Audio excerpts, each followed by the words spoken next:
Welcome back to Cuda Confidential. We're very pleased to be joined by Barracuda forward Donavan Houle. Donovan, I think the last time we spoke, we were on a flight together coming back from Tucson at the end of the year, and you were going to have to go back to Maine because you still hadn't graduated. I think you had even classes to finish up. So I'm assuming you walked, you graduated, you're all done with college.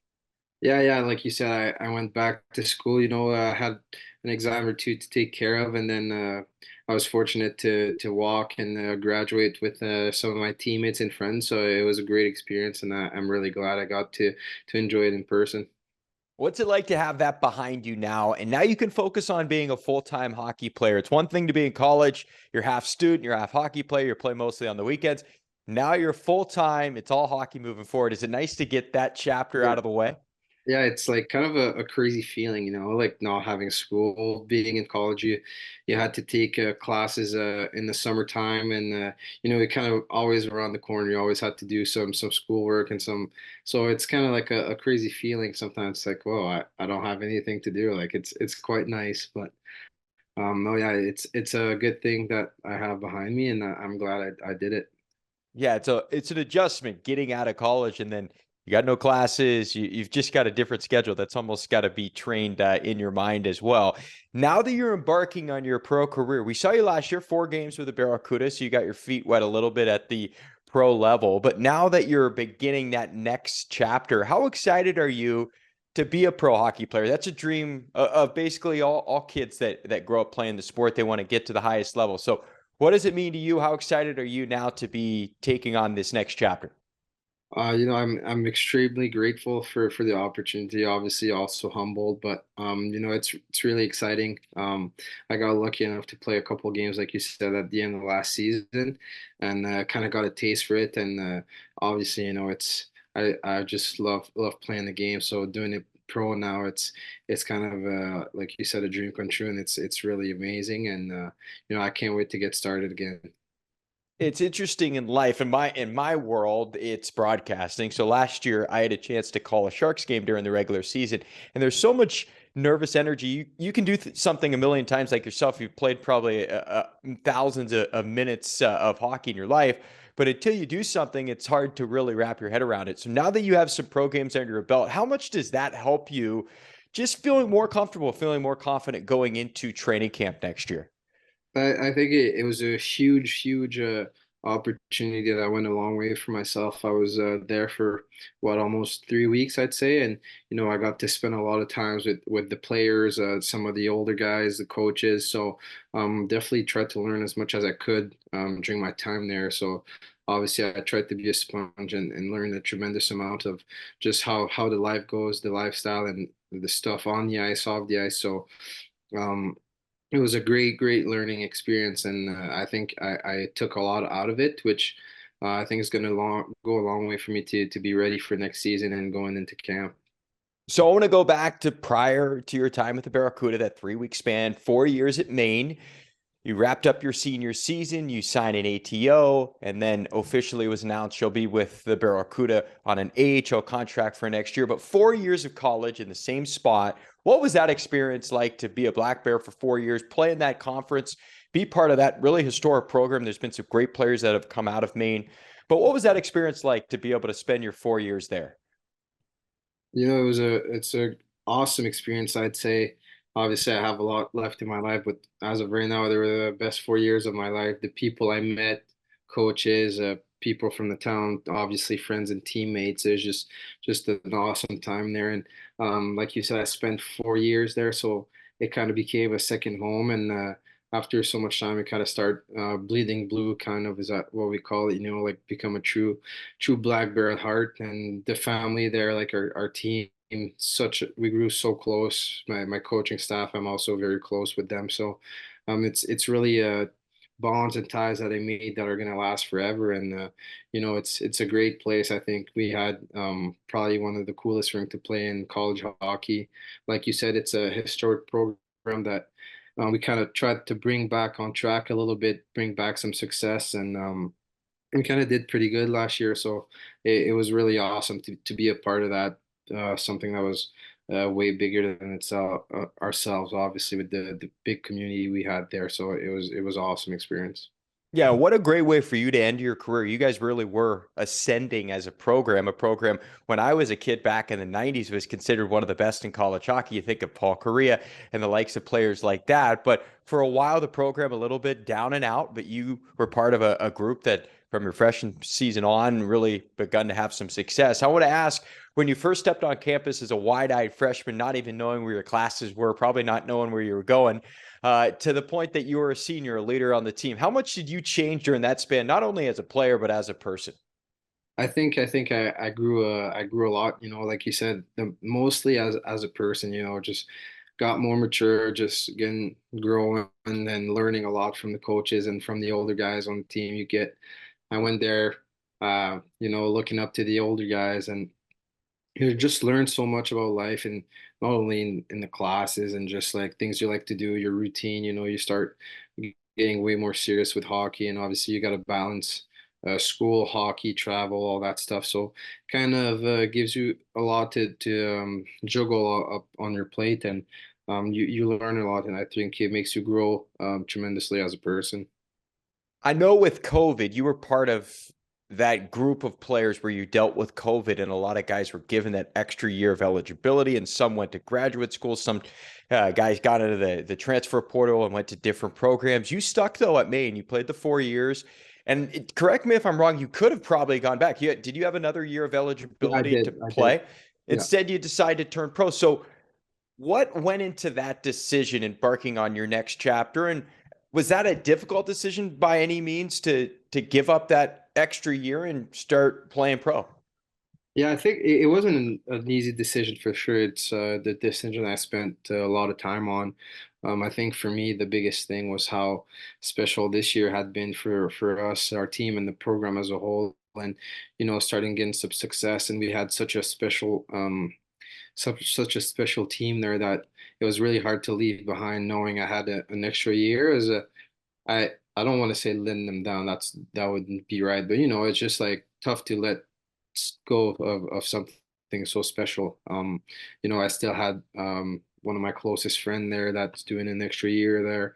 So it would have been fun to stay with him for another year, but at the same time, like you said, like playing pro is obviously the dream, and I still had goals to reach and just always try to strive to the higher levels, so having that deal on the table, just it was hard to pass up on actually achieving some of my dream. I'm sure colleges, as you mentioned, to this point in your life, it's been the best experience. I'm in my 30s. I still look back at college as probably one of the best experiences of my life. You're young, you're getting to hang out with your friends, you're living on your own for the first time. So I'm sure that was a big challenge, but to go to the next level, play pro hockey, that's another dream of many players. And for you to be able to accomplish that and start that chapter, I'm sure that was enticing enough to make that decision. I want to go back pre-college before Maine. You played in the SJHL, the Saskatchewan Junior Hockey League. You're a Quebec kid, though. You're from Montreal, and you went to the Yeah. SJHL. Your brother, actually, who's going to go play hockey next year at Lindenwood, played in the same league, played for the same team. Great name. The Flin Flon Bombers is the name. So how does a Quebec kid end up going to the SJHL? How did that all play out? So the way it happened is I did this summer tournament type of for recruitment out of high school, and the coach of the Bombers came, Mike Reagan, and he really liked the way me and two of my buddy played. We were on the same line together. We had a really good tournament, and after one game, he came down and asked all three of us just to go there next year. He said, right, the first time he spoke to us, he wanted us as a line, and they're two of my best friends from home. We grew up together, playing together, so it was really funny. But they ended up going to play major junior in Quebec in the Quebec League, and I went in Flin Flon. He actually, coach, I went to visit the town during the summer with him, and I think it was an awesome town. A really small town, great people. I just loved it there. The rink there is really historic. It's a really old program, and I thought it was awesome. And so Mike Reagan actually played pro in Quebec. That's why he likes to come down and get players from here, and he's had a lot of success with Quebec players. not only myself, but a lot of other guys that he gets from Quebec actually gets to go play divisional hockey because he's really good at placing players. So I think he's had a lot of success with the Quebec guys, and my family's really close with Mike now, so he comes and we'll go to dinner with him, and usually he asks us about players if we know them or whatnot. So he's got a kind of a Quebec connection that way. When did it start in your mind that playing US college hockey was the route that you wanted to take? Because kids often from Quebec, they end up going playing in the Quebec Major Junior Hockey League as your two line mates did. But when did it click in your mind that you wanted to take the US college hockey route? Yeah, like when you're young, especially here in my time, college was not something we really talked about. It's growing now for kids from Quebec. It's getting more of a trend, but back then, playing in the Q was kind of the big deal. But um, my first what when I wasn't drafted in that league, and then as I kept on going, I didn't feel I would have been great in that league till I grew and like got till I got in Flin Flon, and that was the time where I could have been good, and I realized, you know what, like my parents kind of pushed on um, going to school and getting an education while playing hockey. And I started looking into it and looking at videos on YouTube and stuff like that. And I thought it looked really, really cool. So I thought it was a great plan to do my school and play hockey at the same time. So when did you get to the point where you physically matured? Because I hear that from a lot of guys who don't go the major route physically. Hey, I wasn't there yet. I wasn't quite quick enough. I wasn't tall enough, heavy enough to deal with the rigors of major junior. In many respects, is just a smaller sample in many ways of pro hockey. You play with a visor. There's fighting, all this different stuff. But a lot of guys who go play college hockey, they just didn't feel physically mature yet to go that route right away. And maybe that was the same for you. So when did it get to the point where you kind of hit a growth spurt? You started to add some weight. You started to get bigger, like your peers. Yeah, like you said, that was exactly the reason. And I used to be small and skinny. I didn't grow till I was like 18. I grew, but I still was very slim. I wasn't really strong, and I think at like 20 years old, maybe I was like big enough. And then even when I got to college, Alfie kind of always lived together, recruited me, Alfie Michaud. Um, really close with him. He just kind of always teased me about being tall and lanky, but I've put on some weight since then in my 4 years at UMaine. We're talking to Donavan Houle, Barracuda Ford. You've got two younger brothers. Noah's going to go play D1 hockey next year. He's a defenseman at Lindenwood University. And then you've got an even younger brother, Jackson Jay, who's 12. Is he a defenseman or is he a forward like yourself? He I think he likes being a forward more, but he's at that age where he goes in tournaments and kind of does whatever positions open, and but in the season he's a forward. I know just talking to you, you take a lot of pride in being that bigger brother, kind of being a guiding light, if you will, for your younger brothers. You even said off air that your parents were out of town for a little bit. So you were serving as the de facto parent, taking your younger brother to practice, helping him on the ice. What, how important is it to you to be that older brother that can kind of help your younger brothers and be something they can look up to? I think it kind of means everything. Like obviously family for me is huge, and um, kind of being that guy that he can look up to and try to set the right example to just help them as much as he can. Like I was really, really happy when Noah and the Flin Flon. I thought that just made for a great story, and training with him and kind of try to show him the way. And obviously just that experience I have that I've already done 4 years of college, that those 4 years, like I know what he's going to get into, so I try to kind of show him the way a little bit, and just try to support Jax as much as I can too. I know he loves when me and Noah go watch him his games and stuff, and he watches our games and stuff like that. So I think it's a great little bond and a little family thing we got going on. Now with you ending your college career, Noah just starting it, you guys haven't necessarily trained to this point of the off season, but you are going to start skating together a little bit. How is it to have a brother now that you guys are getting pretty close. He's probably getting a little bit bigger, probably getting close to your size. Is it fun to have a brother that now is almost like a peer in a sense of where his hockey career is almost at? Yeah, for sure. Like growing up earlier, I was kind of stronger than him physically, so I could kind of cheat and get past him. Like we'd compete, but it wasn't the same. But now that he's at that age where he's as strong as me and he's going to play college where I did, I didn't have to. I didn't hold back at all when we go in the corner together or stuff like that. So it's really fun, that healthy competition that we can get going whenever we're on the ice together. So you're a forward. He's a defenseman. You said your younger brother's probably got to be a forward as well. How did you land on becoming a forward? Did you ever play any defense, or was forward always what I you was always enjoyed? a forward. I don't think my skating agility backwards, especially, was the greatest growing up, and I thought I always loved to score goals, growing up, and I always even tell Jax when he's asking me what position he should be, I'm like, if you want to score goals, I'd rather be a forward, but that's just my point of view. Obviously, defensive player can score as well, but. It's always funny because I mean it seems to be a trend. Either kids want to play goalie because of the equipment, or you want to play forward because you score goals. Not many kids start as defensemen. That kind of happens over time. You either get pushed back to defense, but it tends to be that you want to score goals, or you want to wear the goalie equipment and get all the cool goalie gear. It's funny how that works. You're a Montreal kid, as we mentioned. Did you grow up a Habs fan? Yeah, definitely.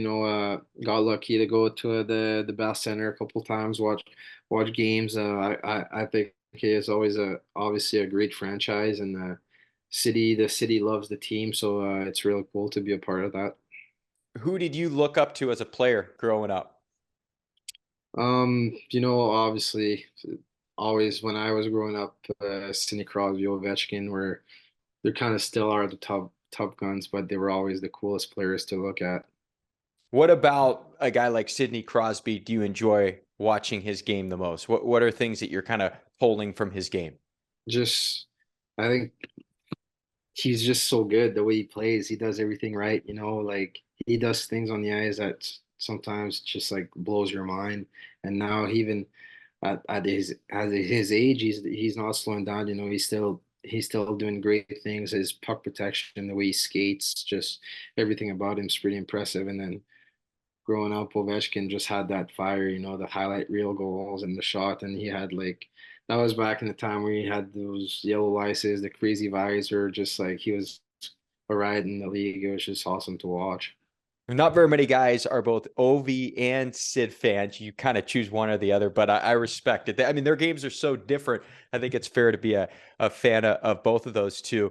You mentioned Crosby, so I do want to ask, and this is very lofty praise, but leading into this draft, Sharks will pick first overall. Many think they'll select Macklin Celebrini, and some have compared him to a guy like Sidney Crosby, the way he thinks the game, the way he plays. He's not strictly a goal scorer, more of a playmaker, is also very responsible. You played against him a little bit in Hockey East this past year, him at BU, you at Maine.